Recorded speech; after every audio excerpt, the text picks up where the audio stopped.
Olá pessoal, tudo bem com vocês? Aqui é a professora Gisele, do canal Gisele Naves, e essa é a playlist 100 questões para o Enem. Vamos à questão do dia. A questão de hoje é a questão número 85. Ela foi retirada da prova do Enem de 2015 e a pergunta nos trouxe o seguinte enunciado. Hidrocarbonetos podem ser obtidos em laboratório por descarboxilação oxidativa anódica, processo conhecido como eletrossíntese de Kolbe. Essa reação é utilizada na síntese de hidrocarbonetos diversos, a partir de óleos vegetais, os quais podem ser empregados como fontes alternativas de energia, em substituição aos hidrocarbonetos fósseis. O esquema ilustra simplificadamente esse processo. Está aqui o esquema, a referência bibliográfica e a pergunta.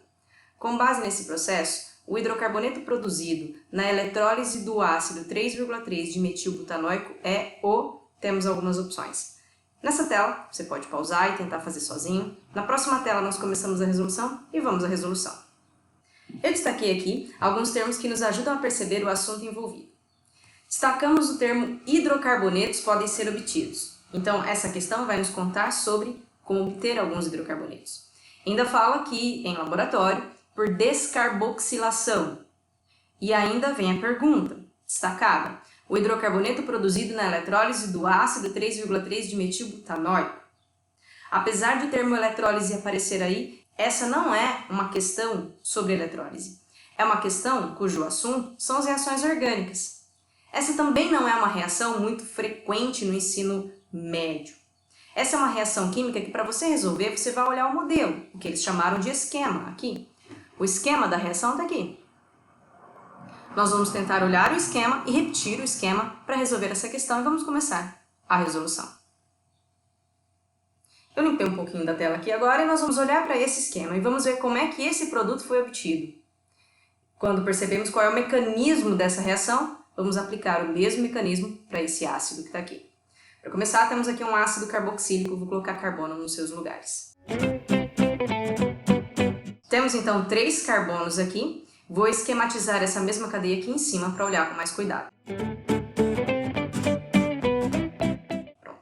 Sabemos que esse carbono ainda tem 2 hidrogênios e esse outro carbono 3 hidrogênios, mas não vou representar eles aqui porque eu quero apenas perceber o mecanismo dessa reação. Quando eu olho para cá 3 carbonos e olho para cá 4 carbonos, já sei que tem algo estranho e olho ainda que tem gás carbônico saindo aqui. O enunciado nos falava de descarboxilação. Descarboxilação é retirar a carboxila. E lembrando que carboxila é quando você tem o grupo carbonila e o grupo hidroxila. Então a descarboxilação vai ser a retirada dessa estrutura inteira. E aqui tem um carbono com 2 oxigênios, um hidrogênio que vai ser utilizado em algum outro processo, eu não vou me preocupar com isso. O que me importa é que formou aqui um CO2. E aqui, nesse produto aqui eu tenho 2 CO2, um eu já sei de onde veio. A explicação para essa questão aqui é que eu vou usar 2 ácidos carboxílicos desse. Então, eu vou desenhar um outro aqui na frente dele.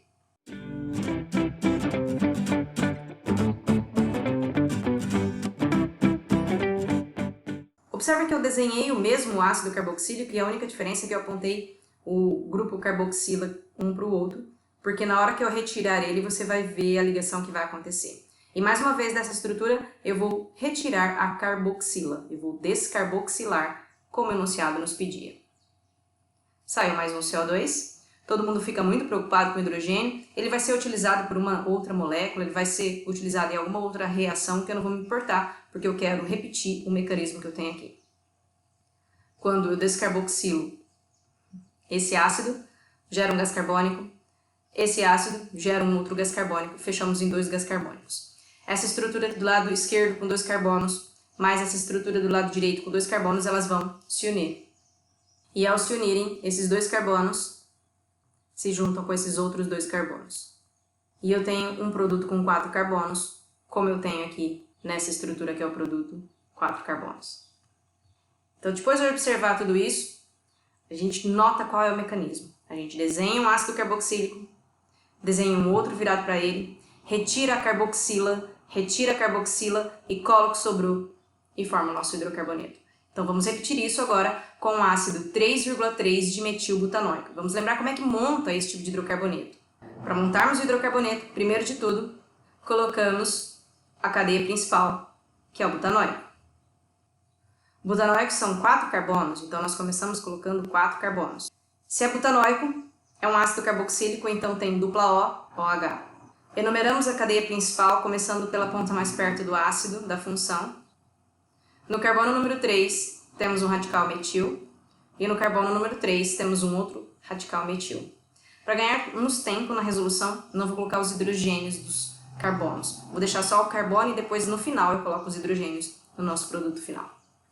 Eu vou agora repetir esse mesmo ácido carboxílico virado carboxila para uma outra carboxila. Vamos dar uma olhada.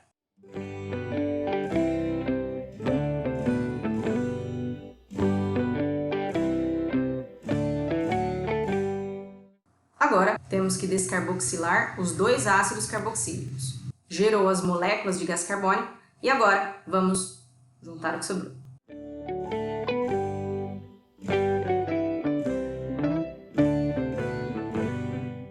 Com o hidrocarboneto pronto, agora eu vou colocar hidrogênios nesse final. Para colocar hidrogênios, eu gostaria de lembrá-los que cada carbono faz 4 ligações. E então, olhando quantas ligações o carbono já fez, eu completo com o número de hidrogênios faltantes. Esse carbono já fez uma ligação, coloco para ele 3 hidrogênios.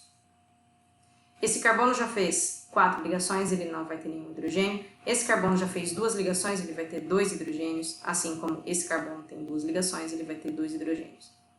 Esse é o nosso hidrocarboneto. Nossa missão agora é fazer a nomenclatura desse hidrocarboneto.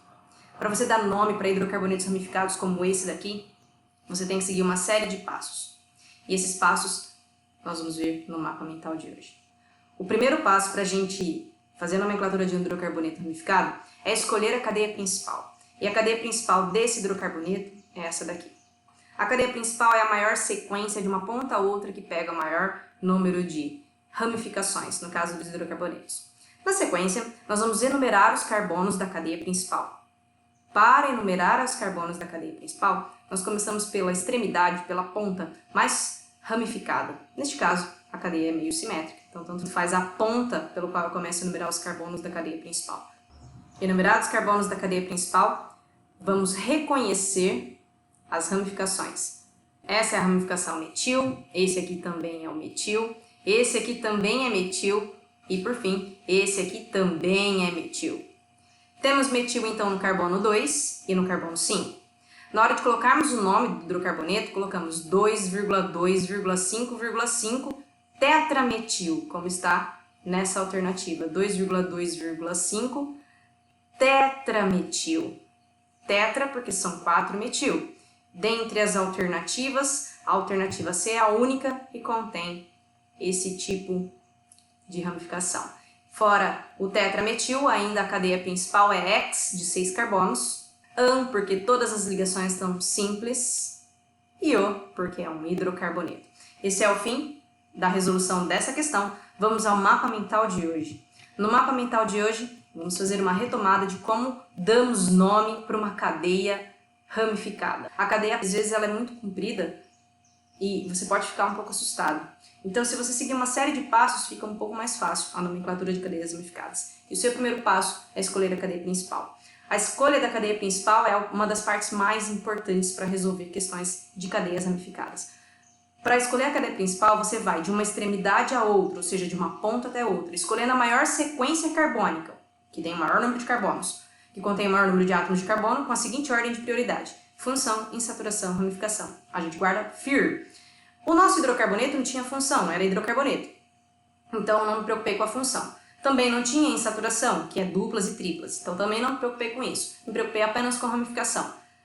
Então, você escolhe a cadeia principal que seja a cadeia mais ramificada. Depois disso, você vai enumerar os carbonos da cadeia principal. Você vai começar pela extremidade que faça o seu hidrocarboneto ter o menor número para a função, para a insaturação ou para a ramificação. Então, se você tiver uma ramificação logo no começo, e começando pela outra ponta, você tem uma ramificação muito longe, você começa pela ponta em que tem mais ramificação. E assim, o menor número deve ficar com FIR. Depois disso, você precisa reconhecer as ramificações dessa cadeia principal. As ramificações, a mais comum é o metil, depois tem o etil, propil, isopropil. E tem uma série de ramificações que você guarda, sendo que metil e etil são as que mais aparecem nas provas do Enem. Depois, você monta o nome. Então, quando você faz o nome de uma função orgânica, de uma cadeia ramificada, você não olha para ela e já sabe o nome. Você monta o nome. Ele tem uma série de passos. Primeiro você coloca um número, depois você coloca os radicais, quantos são. Então, o número indica a posição do radical, o radical vem na sequência e depois, por fim, o nome da cadeia principal. Se for um hidrocarboneto, termina com O. Se for um álcool, termina com OL. Se for um aldeído, termina com AL. E assim você tem uma sequência de nomenclaturas de funções orgânicas para memorizar. Esse foi o fim do mapa mental de hoje.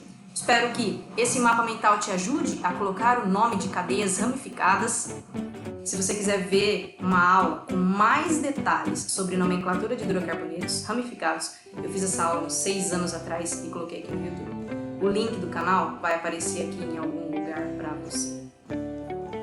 Então esse é o fim da nossa questão de hoje. Se você acabou de chegar, aperta o joinha, se inscreve no canal, a gente ainda tem 15 questões até completar o projeto 100 questões para o Enem. Até a questão de amanhã!